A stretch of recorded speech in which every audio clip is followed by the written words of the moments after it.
तो हमारा अभी नेक्स्ट क्वेश्चन है, John, Ankit, Vihaan, Raj and Rahil are five cousins. John is twice as old as Vihan. Ankit is half the age of Vihan. John is half age of Rahil. Ankit is twice the age of Raj. Amongst all, who is exactly in middle? Who is second in ascending order? Ascending मतलब छोटे से बड़ा. Okay, तो जब भी ऐसे type का question अगर आपको दिखाई दे जहां पे ट्वाइस, हाफ का यूज किया गया हो, तो you have to make sure कि यहाँ पे एक पर्टिकुलर नंबर का आपको यूज करना है. ओके, तो मान के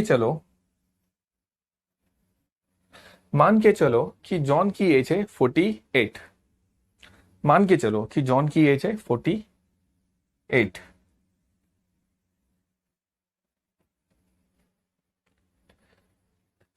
John is twice as old as Vihan. तो विहान की एज क्या होगी? Half, which comes out to be 24.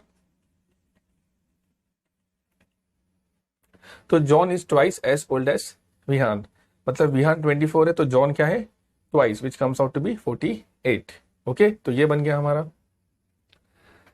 Ankit is half the age of Vihaan.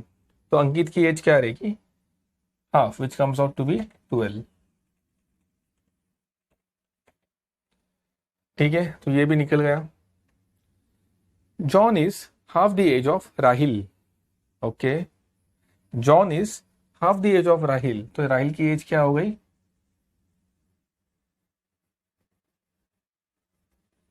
96. तो ये भी बन गया. Ankit is twice the age of Raj.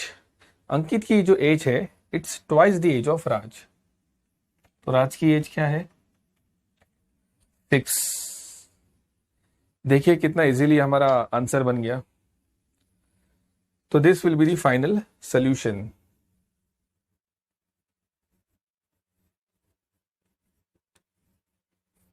Okay, अभी यहां पे गिवन क्या है? Amongst all who is exactly in middle. तो मिडल में कौन है? Vihaan. So your answer will be Vihaan.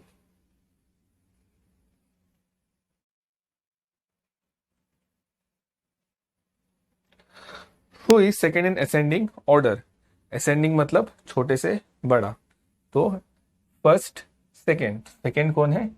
अंकित. तो Ankit will be your answer. Got it? देखिए ये क्वेश्चन कितना डिफिकल्ट था, बट हमने क्या इसका इजीली फाइंड किया आंसर. तो मेक श्योर कि नेक्स्ट टाइम जब भी अगर आपको ऐसा कुछ क्वेश्चन दिखे तो आपको ये ट्रिक यूज करनी है. आपको ये ट्रिक एक यूज करनी है. एंड मेक श्योर कि जो भी आप नंबर लेते हो it should be an even number. तो वहां पे it will be easy to find out the answer. Okay, तो make sure whatever the number you take as a even number. Even number का एक advantage रहेगा कि उसका अगर हाफ भी करोगे ना तो उसका भी इवन नहीं आएगा.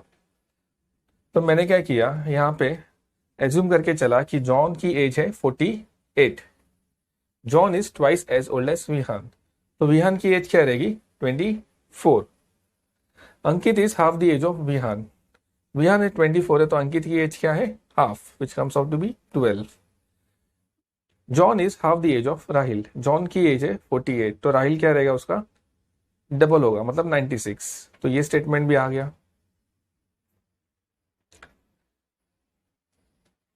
तो हमारा नेक्स्ट क्वेश्चन है, there are 6 people A, B, C, D, E and F, each having different weight. A is heavier than F but lighter than B. E is heavier than C but lighter than A.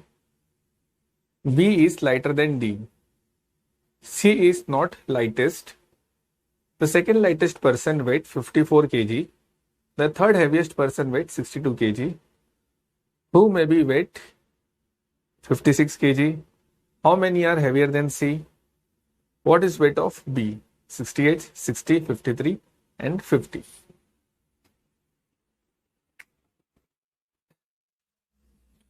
तो यहाँ पे हम सबसे पहले first solution देखेंगे। A is heavier than F. A is heavier than F but lighter than B. A F से तो heavy है बट B से लाइटर है, तो B की पोजीशन कहाँ पे आएगी? यहाँ पे। A is heavier than F but lighter than B. A is heavier than F. F से तो ज्यादा है बट लाइटर देन B, तो ये होगी position. E is heavier than C but lighter than A. E है is heavier than C. Okay, E is heavier than C but lighter than A. But lighter than A. E जो है C से heavy है but A से lighter है, ये इसका मतलब हुआ। तो ये भी निकला हमारा, ये भी निकला। B is lighter than D. जो B है वो D से लाइटर है, मतलब D is heavier than B. Okay, तो ये हमारे दो सोल्यूशन निकले, एक एंड दो। और एक गिवन है C is not lightest. Okay, तो यहाँ पे गिवन है कि C is not lightest और हमारे दो सोल्यूशन निकले, एक ये और ये एक। ओके, तो यहाँ पे हमें पता चलता है कि C is not lightest, तो यहां से पता चल रहा है कि F भी लाइटेस्ट हो सकता है, C भी हो सकता है, बट यहां पे गिवन है कि C is not the lightest. C is not the lightest. तो ये इक्वेशन कुछ इस तरह बनेगा, जैसे कि D B A के बाद आता है, A के बाद यहां पे आ रहा है E. ओके, यहां पे गिवन है कि C is not lightest, तो C यहां पे आएगा। तो total there are 6 people, 1 2 3 4 5 position तो निकल गई, बचा क्या? F. तो F is the lightest. Got it? हम एक बार फिर से क्वेश्चन रीड करेंगे। A is heavier than F but lighter than B. A है हैवियर देन F है बट लाइटर देन B। चलो ठीक है, ये भी इक्वेशन बन गया। यहाँ पे दिख रहा है कि A it's heavier than F but lighter than B. B is lighter than D. B is lighter than D, मतलब B का जो वेट है D से कम है, ये भी बन गया। C is not lightest, correct, C तो लाइटेस्ट नहीं है, C का वजन सबसे कम नहीं है, ये भी गिवन है, तो ये भी बन गया। मतलब ये तीन इक्वेशंस हमारे यहाँ से करेक्ट बन गए, ये हमें 100% पता चल गया। Now what they have given over here, the second lightest person weight 54 kg. So who is the second lightest person? C. 54 kg. The third heaviest person weight 62 kg. यहाँ पे क्या गिवन है? heaviest, मतलब 1 2 3 यहाँ से 62 kg. Now what they have asked in the question, who may be weight 56 kg? Who may be weight 56 kg? And options are A, B, E and C. देखिए A का जो वजन है 62 एंड C का वजन है 54, तो 56 कहीं ना कहीं यहाँ पे ही आएगा, which comes out to be E. तो your answer will be E.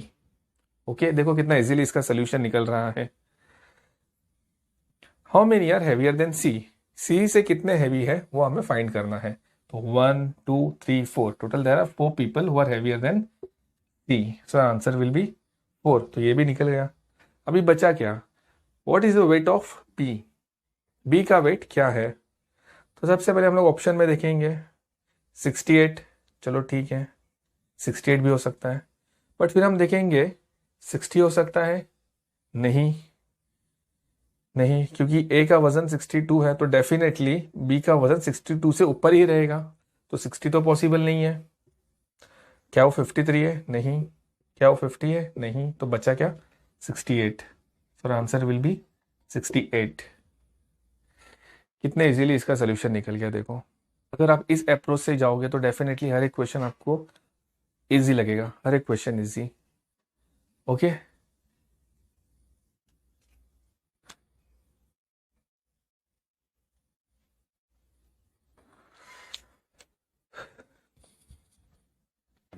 Ganesh is taller than Rahil, but not as tall as Samir.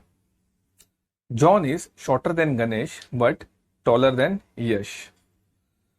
Who among them is shortest? Who among them is shortest? तो इसका solution क्या होगा दोस्तों? Ganesh is taller than Rahil. Ganesh is taller than Rahil. Clear है? But not as tall as Samir. Okay, Ganesh Rahil से taller तो है but Sameer से थोड़ा कम है, इसका कहने का मतलब ये हुआ. John is shorter than Ganesh but taller than Yash.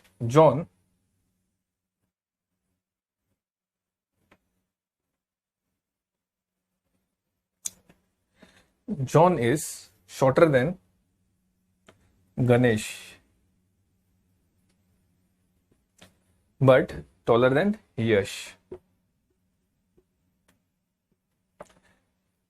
John की जो हाइट है गणेश से कम है बट यश से ज्यादा है, इनका कहने का मतलब ये है. Who among them is shortest? Who among them is shortest? तो सबसे शॉर्ट कम हाइट किसकी है ये हमें यहाँ पे निकालना है. ओके, तो दोस्तों इन केस अगर क्वेश्चन में ये कहा होता कि who among them is tallest, who among them is tallest, तो यहाँ पे हमारे दो कंक्लूजन बनते हैं, एक ये और एक ये. ठीक है, तो यहाँ पे गणेश एंड यहाँ पे गणेश, बट गणेश के आगे हमें दिख रहा है कि समीर. तो अगर इन केस टॉलेस्ट कहा होता तो हमारा आंसर होता समीर. तो हमारा आंसर होता समीर. बट यहां पे क्या कहा है कि who among them is shortest. तो यहां पे हमारे दो कंक्लूजन बनते हैं, एक है राहिल और एक है यश. और उसके अलावा कुछ इंफॉर्मेशन दी नहीं गई है, इसके अलावा कुछ इंफॉर्मेशन दी नहीं गई है. और यहां से हमें पता चल रहा है कि राहिल भी शॉर्टेस्ट है एंड यश भी शॉर्टेस्ट है. और इससे हमें समझ में नहीं आ रहा है कि एग्जैक्टली शॉर्टेस्ट कौन है. तो उस केस में आइदर राहिल और either Yash will be shortest. तो उस केस में आइदर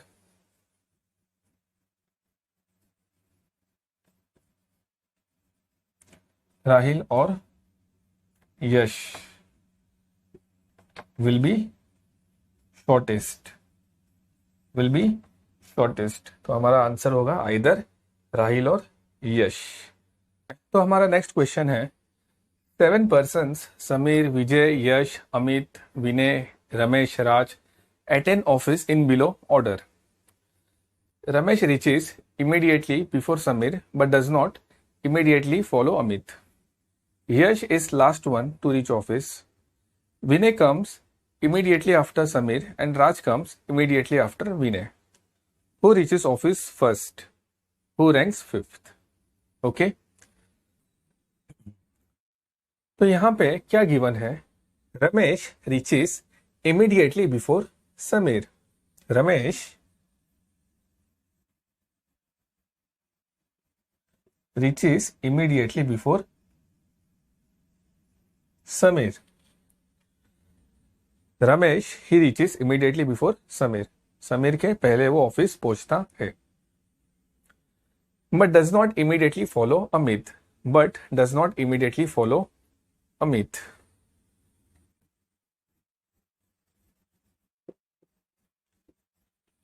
मतलब रमेश अमित के बाद ऑफिस पहुंचता नहीं है, इनका कहने का मतलब ये हुआ.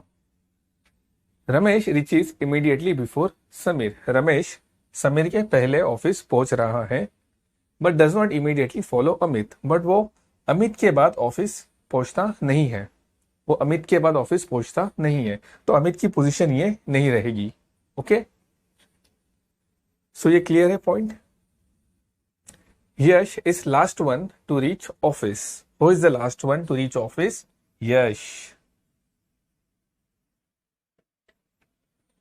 Okay, तो ये भी क्लियर है. Vinay comes immediately after Samir. Vinay comes immediately after Samir. मतलब समीर के बाद विनय ऑफिस पहुंचता है। And Raj comes immediately after Vinay. Vinay के बाद कौन आ रहा है? राज। ओके, तो ये भी क्लियर है। तो यहाँ पे total there are 7 person who reach office in a particular order. तो यहां से हमें 1 2 3 4 5 लोगों की पोजीशन पता चल गई, the way they reach office.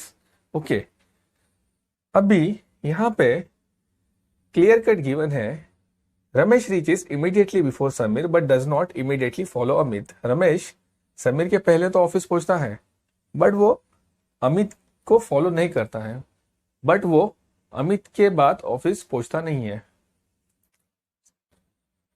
तो यहां पे बचा क्या? रमेश हुआ, समीर हुआ, विनय हुआ, राज, यश, then what is left? Vijay.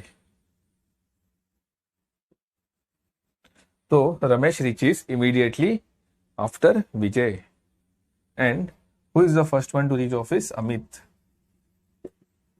Amit is the first one to reach office because हमें 1 2 3 4 5 6 लोगों का पोजीशन तो पता चल गया।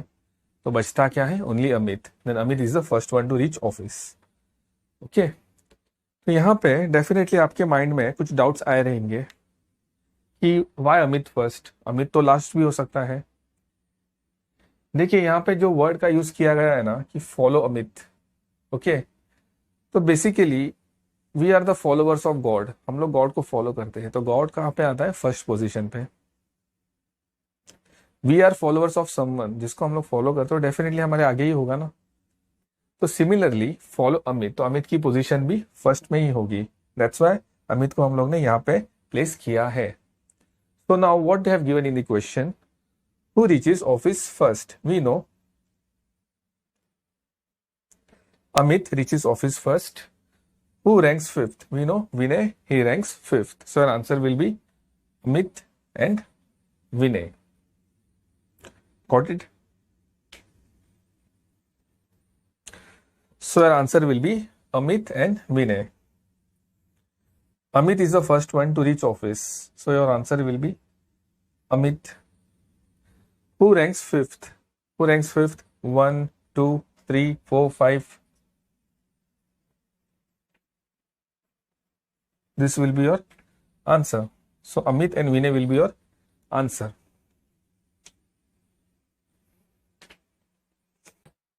तो हमारा नेक्स्ट क्वेश्चन है, Vikas is 12th from the top, Ashish is 19th from bottom, while John is exactly midway of Vikas and Ashish.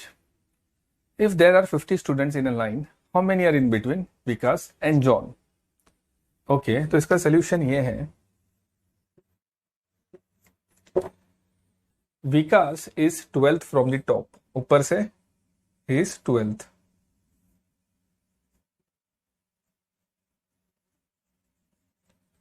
Ashish is 19th from bottom, Ashish की जो पोजीशन है वो नीचे से 19th है।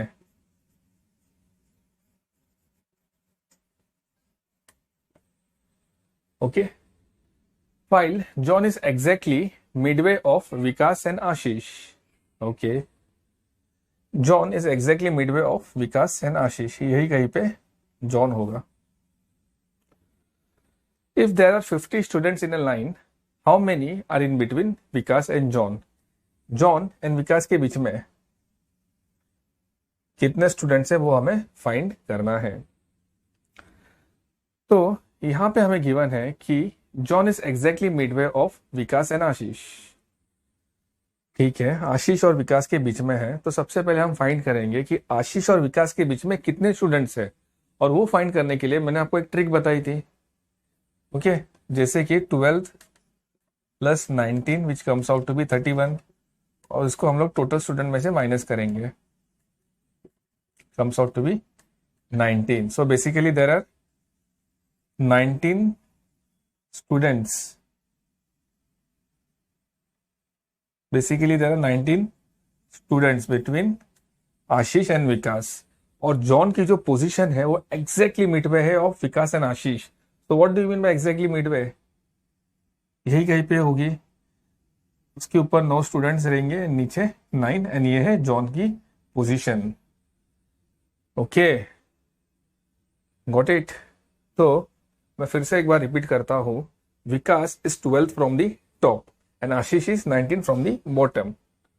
और यहां पे गिवन है कि John is exactly midway of Ashish and Vikas. John is exactly midway of Ashish and Vikas. तो सबसे पहले हमें फाइंड करना है कि आशीष एंड विकास के बीच में कितने स्टूडेंट्स हैं। वी केम टू नो कि आशीष एंड विकास के बीच में देयर आर 19 स्टूडेंट्स। ओके, और जॉन ये 19 स्टूडेंट के एग्जैक्टली बीच में है। जॉन ये 19 स्टूडेंट के एग्जैक्टली बीच में है, मतलब अगर जॉन की पोजीशन ये है तो जॉन के ऊपर 9 स्टूडेंट्स रहेंगे एंड जॉन के नीचे 9 स्टूडेंट्स रहेंगे। कैलकुलेट करो ना यार, 9 + 9 18 + 1 19, एंड यहाँ पे कहा गया है कि John is exactly midway of Vikas and Ashish. तो जॉन की पोजीशन ये है, तो जॉन के ऊपर 9 और नीचे 9 रहेंगे। तो यहाँ पे क्वेश्चन हमें क्या पूछा है कि how many are in between Vikas and John. Vikas और जॉन के बीच में कितने हैं? 9 स्टूडेंट्स। तो your answer will be 9। 9 students are in between Vikas and John. तो इस टाइप का अगर क्वेश्चन आए तो ये आपका अप्रोच होना चाहिए। ये टाइप के क्वेश्चंस दिखते ही हैं, तो मेक श्योर कि आप ये अच्छे से करो। Mark this is a very very important. Got it? Please note down.